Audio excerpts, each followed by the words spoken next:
Good morning. I'm here with Charlie Walker from the wonderful Clean for Good, and this is my third interview in the series of our Clean Conscience Convos. I've got great respect for the Clean for Good crew. I've known various members of them since the beginning, and I'm really excited about this conversation. I think it's going to be a cracker. We're going to go straight into it, actually. So, Charlie, good morning. Thank you for being here in half term.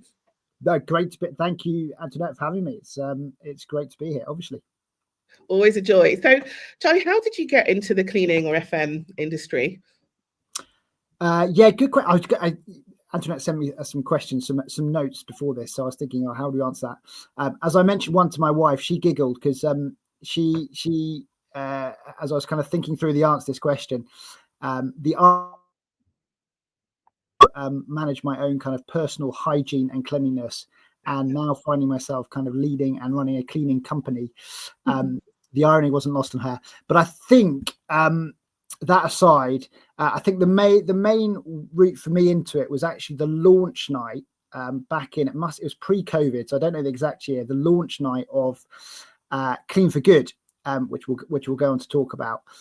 They did this great launch right in the middle of the city in St Paul's, in a legal firm's office, and there was a lady there, and I know she won't mind me mentioning her name, a lady called Fiorentina, who has been our longest standing cleaner, and as part of the launch night, Tim, who was part of the founding team for Clean for Good, the kind of the visionary founding team, they got some cleaners up to share their story, and Fiorentina just basically said she'd come from a job where she was working. I can remember the exact hours that she was working. She was working over 63 hours a week, not in a cleaning job, but in a kind of cash-based, some sort of food outlet, where she had no contract, was being paid cash as and when the guy who was running it wanted to, etc., etc. And then she came to join Clean for Good, and she worked 32 hours. She was on a 32-hour-a-week contract, but taking home the same net pay.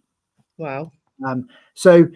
Great story. And then she just started saying, well, it's amazing because now I can see my son and my daughter, and she talked about just having family meals together, stuff that she couldn't kind of do before. And as she was talking, it doesn't take much for me, but I was just tears streaming down my face, just listening to this lovely lady and hearing her story. And that really got me, I think, just into a story of what it's like to be a cleaner, or more I guess more personally, what it's like to live and work in a precarious job in a low paid sector. So that was really it. I was actually finance director at Church Mission Society, so they provided some of the seed capital for Clean for Good to go and start up the company. So I was kind of watching it, but from a very from afar, if you like. And seeing this company grow. Tim, who was part of the amazing chap who was part of the kind of the founding team, part of the visionary team, and a lady called Miriam Wakefield. Do you know that? You obviously know Tim really well. I know Tim well. I don't know Miriam. That's a new name for me. Miriam, yeah, she was the original visionary for Clean for Good. So they led it, and Tim eventually, having got it up and going and got it growing and embedding it, left after 4 years, and I kind of took over from him. And I think the other thing to say probably is just there's a real faith element to it. So Clean for Good was established by churches. I'm a Christian, and so it was a real step of faith for me to jump into a world that I knew at that stage very little about. Thank you, Charlie. So I'd love for you to tell us a little bit more about who Clean for Good are, what you stand for. It's been a busy old week for you guys. You've been in Parliament. You've had an article in the ESJ. Tell us a little bit about what you guys do. Yeah, we're Clean for Good, a commercial cleaning company. So we've got about 60 clients in zones 1 to 2, 3 of London. We've got about 80 cleaners. We started back on Valentine's Day 2017. So that's what we do. But really, our vision is what the story I just told about Fiorentina.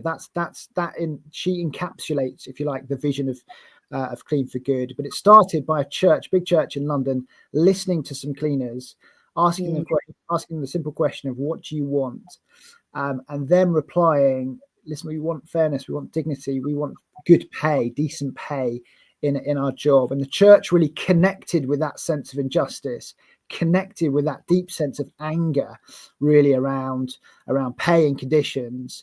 And out of that, this vision for a totally different kind of cleaning company, commercial cleaning company, was birthed. And I think the two guiding principles that the founding team, so Miriam and Tim and Catherine and others, wanted was fair pay right from the outside. So all of our cleaners always being paid at least the London living wage, a sense of security of employment. So actually knows there are our contracts, but a sense even for our cover staff of knowing what they're going to do, knowing what hours they're going to work. There's a sense of knowing what money you're going to get in. So those two guiding principles were the kind of, if you like, the bedrock upon which Clean for Good has kind of grown now and developed, and we've taken on and all the rest of it. So our vision is to be a different kind of cleaning company, to demonstrate that we can. I think the other couple of things I'd say is to demonstrate that we can actually do a really good job. We don't want this to be a kind of nice church thing, but actually we produce really rubbish cleaning. We want to provide excellent service to our clients, and in doing so, we want to demonstrate to the sector that actually there's a different way of doing cleaning, which doesn't mean you have to, and these are strong words, but exploit, oppress, push down, manage down the cleaners at the bottom, and you can create something which genuinely benefits everyone. We might get onto this, but actually in the cleaning industry, and you know this, Antoinette, better than anyone else, so often it's run by, or it's owned by a small number of people that extract out of the business large sums of money through dividends at the expense of, to the detriment of, the people actually doing the job. And the thing you learn really quickly in commercial cleaning is if your cleaner doesn't turn up and do a really good job, you don't have a business, you don't have a service. So trying to create something that genuinely changes the sector, changes the system, changes the way things are done. I'm rambling on. Oh no, it's like music to my ears, and I think it's why we've, as two businesses, have connected so strongly, because there's so much in our visions that are shared. Before I ask the next question, one of the things that really made me celebrate at Christmas actually was hearing the news that you guys had shared your dividends with your cleaning team for the first time. Have I got that right? And how was that received by your cleaning team? Yeah, and I should say to all your listeners, Antoinette, you are just a source, obviously have been a source of personal kind of inspiration to me, and I know to Tim, and obviously Just Helpers. You've encouraged us, you've cheered us on.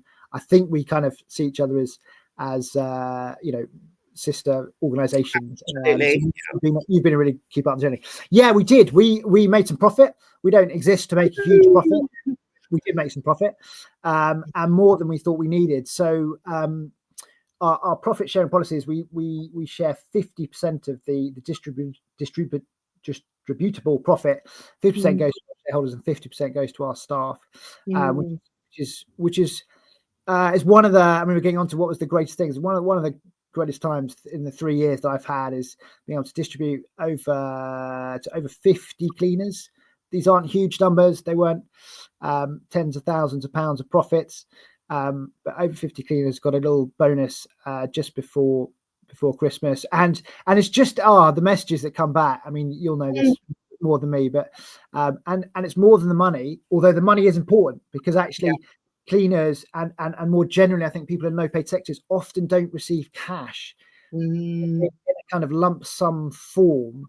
That's a rare thing. So I think that is important in itself. But actually, so often the messages was, "Oh, you've recognised that I've turned up every day for the last year and been in that same client." And so those are the things you go, "Yeah, this is part of the vision. This is working," and they kind of mask over some of the more difficult challenges, harder days, which we all have, right? Yes. It was a great thing. It was wonderful to be able to do that, and that's great. Well, massive congratulations to all of you, really, for persevering that vision over the last few years and pausing to celebrate that and making it a win for everyone in your company. So, Brill.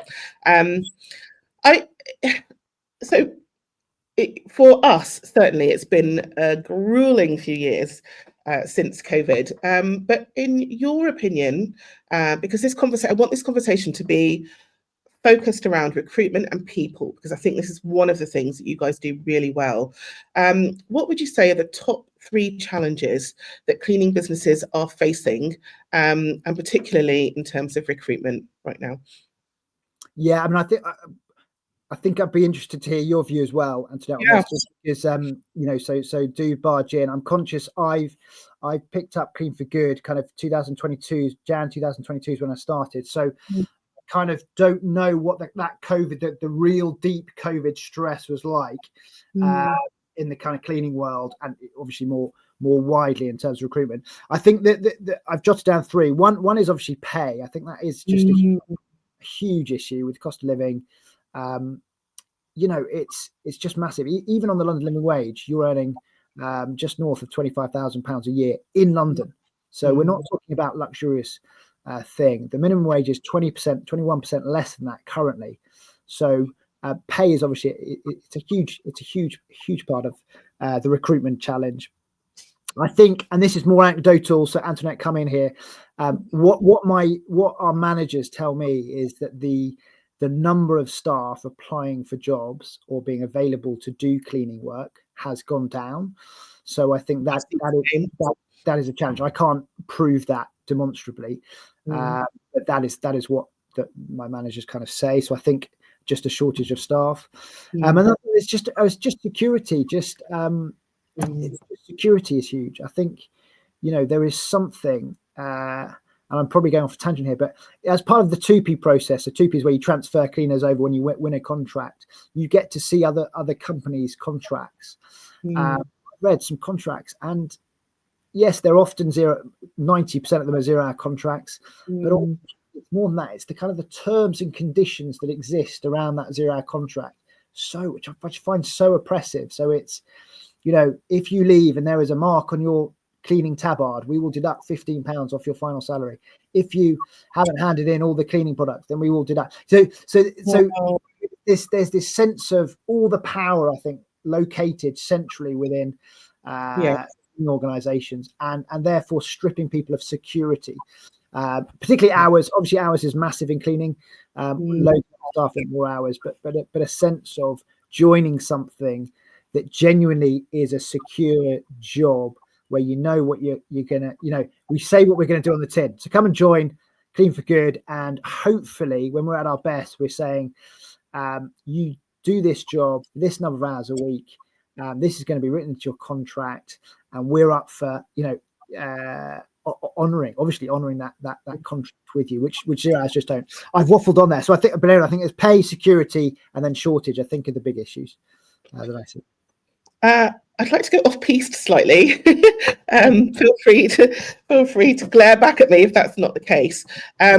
But one of the things that I think many cleaning companies struggle with, and particularly those of us in the domestic market, what happens if you can't provide the hours that you've agreed to with your cleaning colleague? What are the challenges, if at all, around that? And how do you navigate them? Well, yeah, massive challenges. And that was one of the when I first came in, I found that really stressful, because a client would suddenly say, and I presume this is where the domestic and the commercial is quite similar. A client would say, actually, do you know what? We just don't want as many hours cleaning because for whatever commercial reason they land. And you're like, oh, how do we? But hang on a minute, this is someone's job, this is someone's career. So what we do to try and manage that, I mean, it is just stressful. We say, listen, give us at least 4 weeks notice, and we explain this to our cleaners, and we explain to our clients, give us at least 4 weeks notice, so that if there's a change in shift, and it's not just if the hours change, it's often if the shift time changes, that can also be a real stress, right, for cleaners, because suddenly if you've got kids to look after, whatever you've got, that's real stress. Give us 4 weeks. And what we'll try and do is, it'll just give us time to, if there is a reduction in hours, to try and bump up those hours somewhere else. There's a change in pattern allows the cleaner a little bit of time just to reorganize their kind of personal life, so they can see if they can make that work. So that's our thing that we share with clients. it doesn't always work.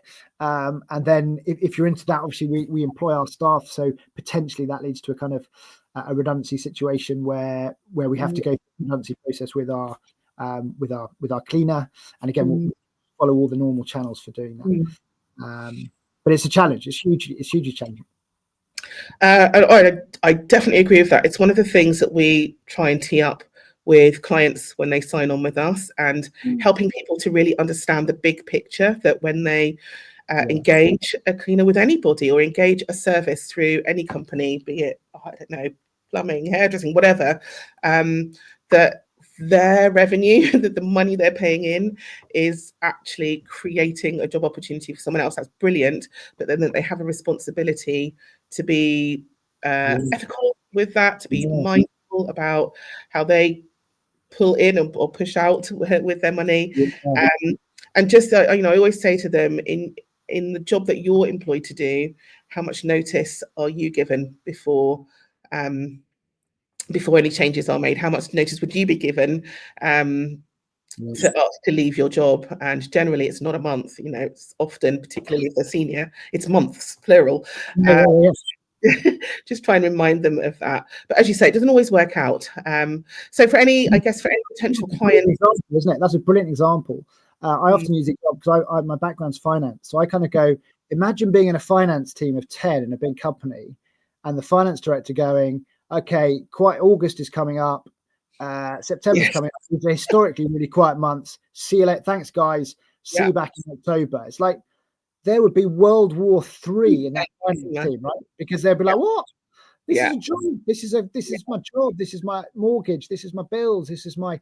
So often clients, it's the same. It's the same. I think the challenge we have in our sector is because we come in as an outsourced company, it blurs that line between just seeing this as a service and a cost, and not really seeing this as a job. This is a career for some of our staff. So I think those conversations are really that you're having are really important. Let's bring us back into the land. So you mentioned a bit earlier that you came on board post COVID, but I wonder, in your time, because you must have seen hard Brexit happen, cost of living crisis happen. How has that impacted you guys, your cleaning team? Do you have anything to say about that? I think it's been massive, particularly the cost of living, and it's the micro stories that we're here. I could talk about a lady who's on our books, who is working for us in her 70s, is sharing a flat in Elephant and Castle with a non-relative who works for us, who I had a meeting with just before Christmas, because and all this came out, and you think, blimey, this is so much more than a job to her. This is it is genuinely a lifeline. Now I'm not saying she's necessarily representative of all of our staff, but undoubtedly the cost of living has been, inflation. The impact of that inflation was huge, continues to be huge. I think so. Just constantly trying to think of ways, terms and conditions that can, again, add a bit of security, I think, to the lives of or the employment of being a cleaner in London. I think that's the biggest way we've seen it, through little stories of cleaners having relationships with really good working relationships with our managers, and just saying, listen, we've had stories of food shortage, we've had stories of unable to pay bills, cash flow shortage has been often. So we've developed an advanced scheme in the company, so that actually people who need cash up front can access that through the company. I'd love to get a kind of Costco. We've done it with a few staff. We want to outwork it to all of our staff because food is so expensive. So a kind of Costco perk going in Clean for Good, where you work for a certain time, and then we buy your membership to Costco, and you get access obviously to wholesale food, which is obviously cheaper. So all those little things, I think the way we've seen it is through those just the stories of cleaners' struggles, and that's how we've tried to respond. Brilliant. That's really. Oh, I mean, similar. you would have thought that COVID and Brexit would have been the big challenges, and don't get me wrong, they were, but it really was the cost of living crisis that impacted us. Yeah. We saw a bit of an exodus of potential cleaning colleagues and current cleaning colleagues, because most of our team are Eastern European, so many of them went back home. Many just had an overnight panic with the strength of the news feeds about how Armageddon was coming in March from February. Most panicked and really felt that they needed more money immediately, which they did. But unfortunately, the world doesn't spin that fast in business, and so having to try to explain to them that in order to raise their pay, and we already pay above the real living wage, but in order to raise pay, we needed to raise prices, and our clients were also going through the same cost of living crisis as them, and that the whole process would take time. So yeah, it was a challenge. Hopefully we're not going to have many more challenges like that in the near future. I get that business has hurdles, but it would be great to have a bit of a green pasture moment, wouldn't it, for a little while? Great. We won't talk about national insurance then. We won't talk about national. Actually, we could talk about national insurance. So, let's talk about it. So, I guess my question around that is, first of all, what do you think are the benefits and challenges of earning, if at all, earning the real living wage for a cleaning professional, particularly with a London-centric view, which is what both you and I hold? And how do you think the hike in the national insurance payments will impact your cleaning team and also Clean for Good as a company? Two questions in one. Sorry. Yeah, the living wage. So, in terms of as a company, or for the cleaner?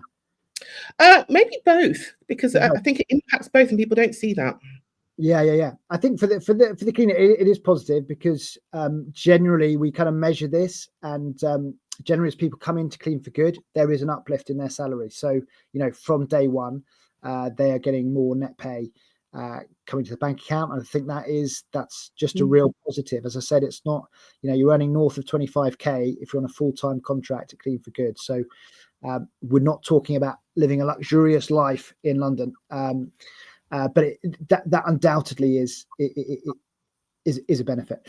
I think to the company, I think it's got lots of benefits. I think there's the marketing benefit, obviously.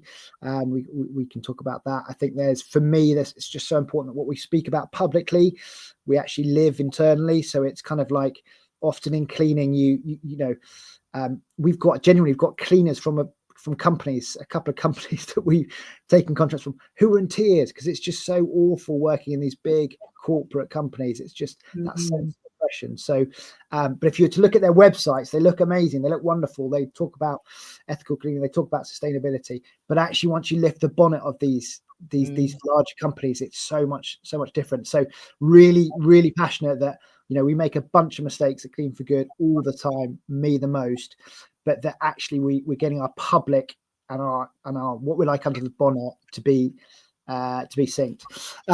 So I've gone off one. I think the obvious challenge that comes to me, or people are often asked me, is, but you must be so much more expensive than every other cleaning company out there, which we are. One of the, again, this was a Tim thing, who was one of our founding members, was we try and sell on story, not on price. So part in the cleaning sector, right, is that there is a race to the bottom.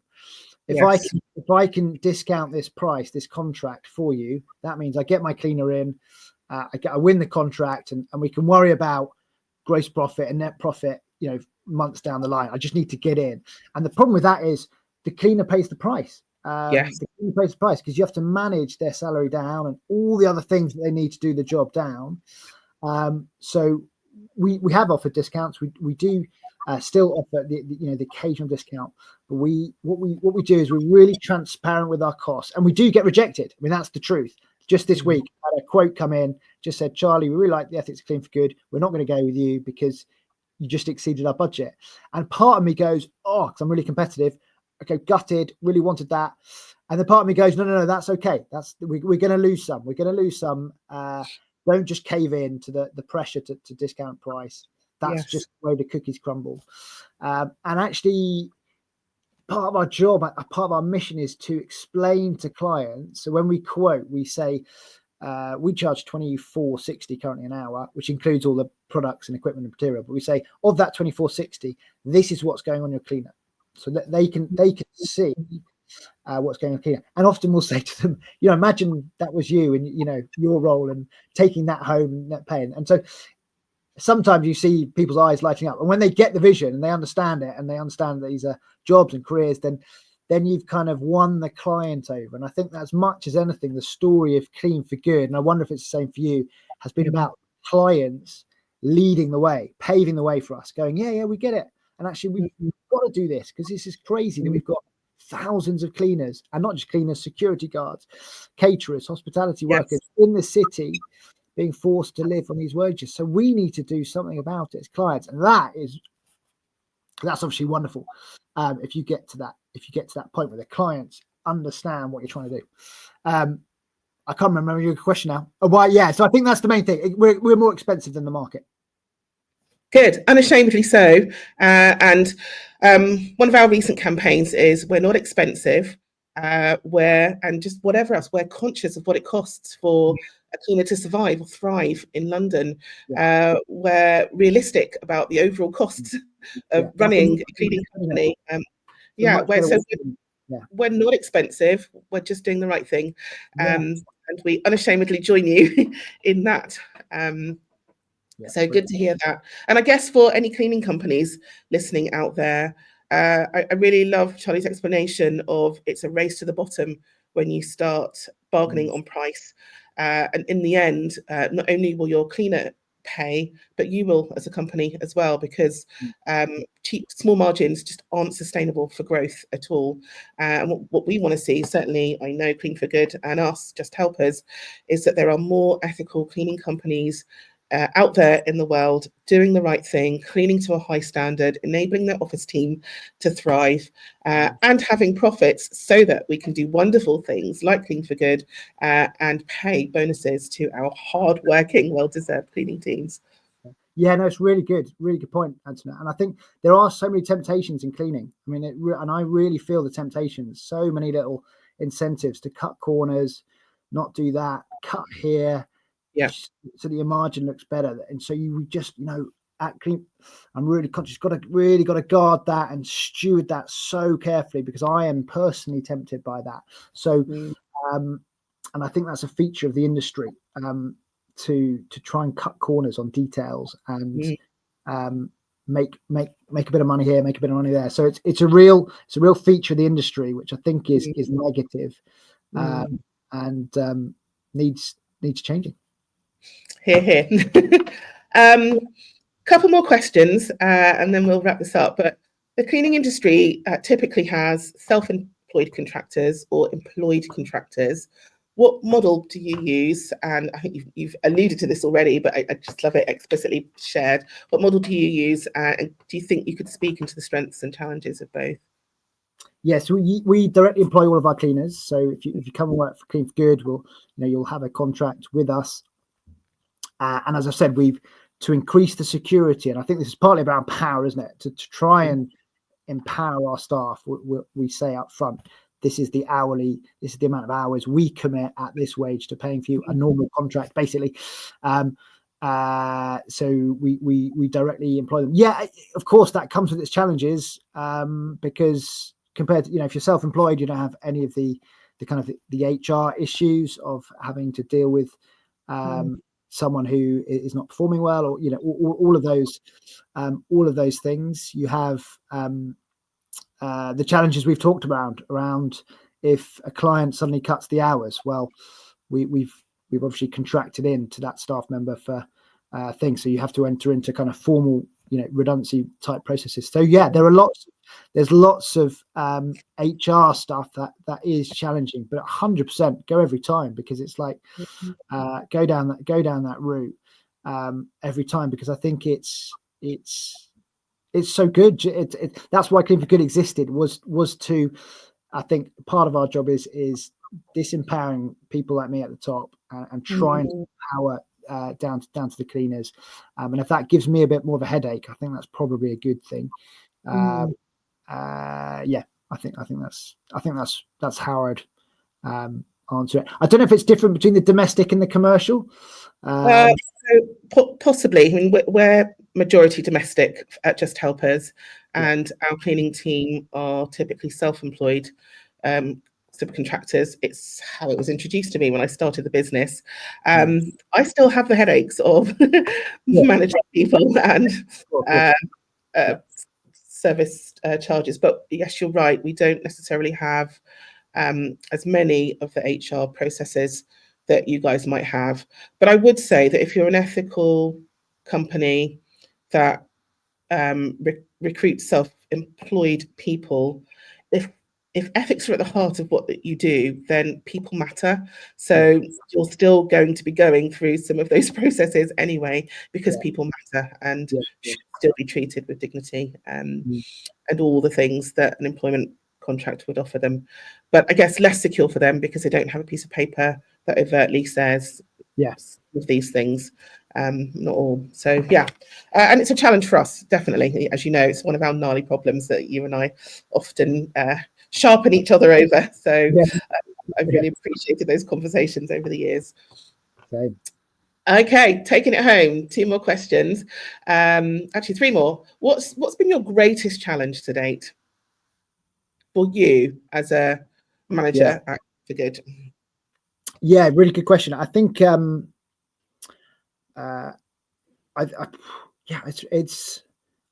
really hard one to answer. I think you've got, so I moved from having, as I say, I worked for a charity and I was finance director, I had one boss. And I think when you're in a cleaning industry, I've suddenly got 60 bosses because we've got 60 clients. So I think there is a sense of always being on it.